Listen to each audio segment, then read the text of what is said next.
Napatay sa loob ng selda si Albuera Mayor Rolando Espinosa kaninang madaling araw. Kinumpirma ito ni Philippine National Police Regional Director Elmer Beltehar. Kasalukuyan nakakulong sa Baybay City Provincial Jail dahil sa patong-patong na kasong may kinalaman sa iligal na droga si Espinosa.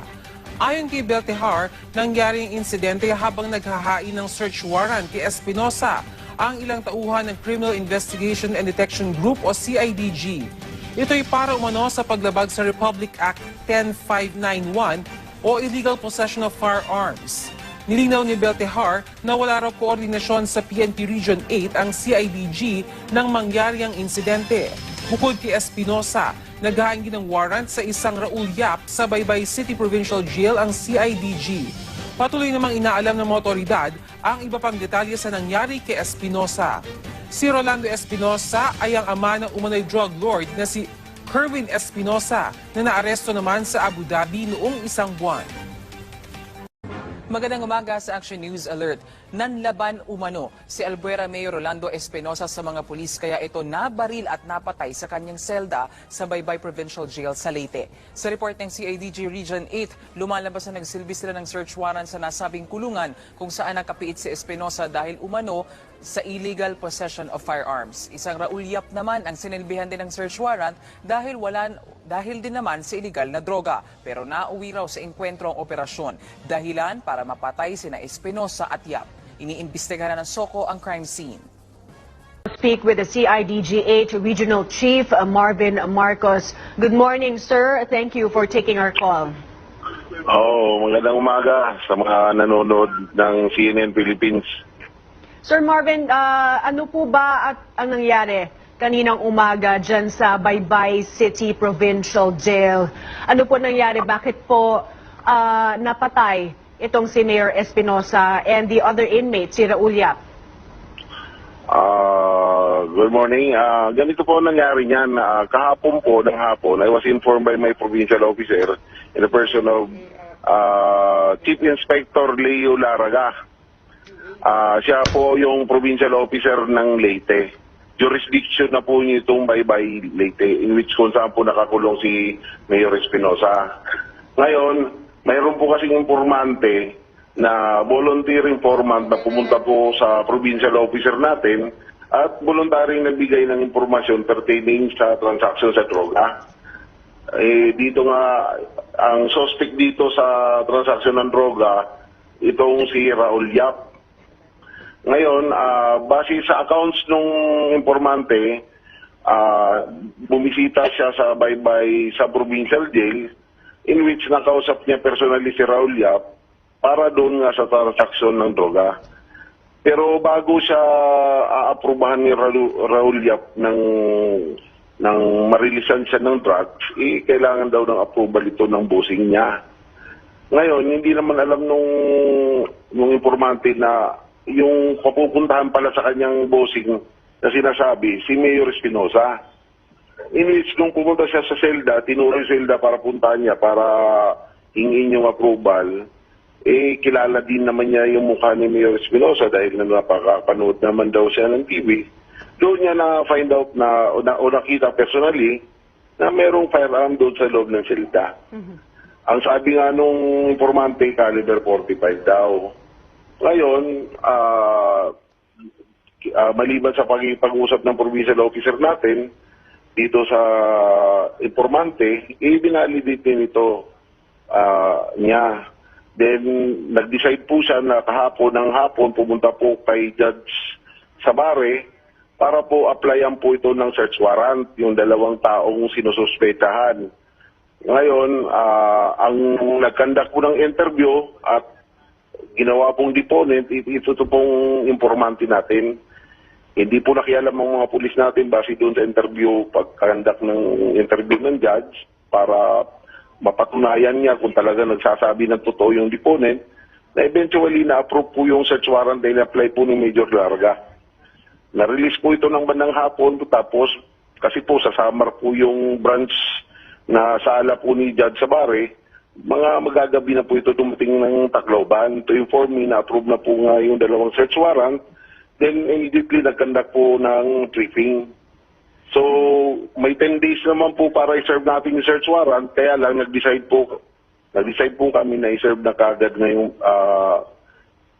yung search warrant, in which nagkaroon po kami ng pre-jump off operation informing all units ng PNP that we will be serving the 2 search warrants against Mayor Espinosa and Raul Yap. Specifically, kay Mayor Espinosa, doon sa illegal possession ng firearm, na nakita po ng deponent natin, at doon kay Raul Yap naman, yung tungkol naman doon sa illegal transaction. Sir Marvin, so ang pag-serve ng search warrant ay nangyari noong kaninang 4 in the morning? Yes, nag-travel pa po kasi yung mga raiding team natin from Tacloban City to Baybay. Nakarating po ito ng mag-alas 4, lapitan po mag-alas 4. Doon na po, nag-attempt po pumasok po yung raiding team ng CIDG at saka kasama po yung maritime group, na in which at first instance nagkaroon po ng resistance yung jail guards sa provincial jail ng Baybay. Hindi po pinapasok yung mga operatiba. Ayaw po nilang buksan. Inabot po ng more or less mga 15 minutes bago po na-cut ng operatiba through a bolt cutter yung kadena. In which inaalaw po ng korte ang pag-break in pag may search warrant po na hawak po ang police officers. So yung jail guards, Sir Marvin, yung jail guards ang hindi nagpapasok dun sa mga CIDG operatives. Yes. Pero ano ho nangyari noong nakapasok na? Sinabi niyo po na may shootout between Mayor Espinosa and the operatives? Yes, yung nung gano'n na po yung ginawa nung jail guards ng sa provincial jail, ginawa pa nga niya, pinasok yung susi sa padlock at binali. So napilitan na po itong mag-break in yung operatives. Pero during that span of time, about 15 minutes, siguro nakapaghanda po ito si na Mayor Espinosa at itong si Raul Yap, in which ito si Raul Yap was nakulong po ito sa illegal drugs din, and he is also from Albuera, Leyte. So pagpasok pa lang ng operatiba natin, kasi magkaiwalay silang selda, ay pinaputakon na po sila. Na in which po doon po nagkaroon ng desisyon po yung mga kapulisan natin na gumanti ng putok, na resulta po ng ikinamatay ni Mayor Espinosa at saka po ni Raul Yap. Ilan po bang CIDG operatives ang involved dito sa operation na ito, and you called it a raid? Ang members po ng CIDG na kasama is around 15 po, at meron din po kasamang maritime group na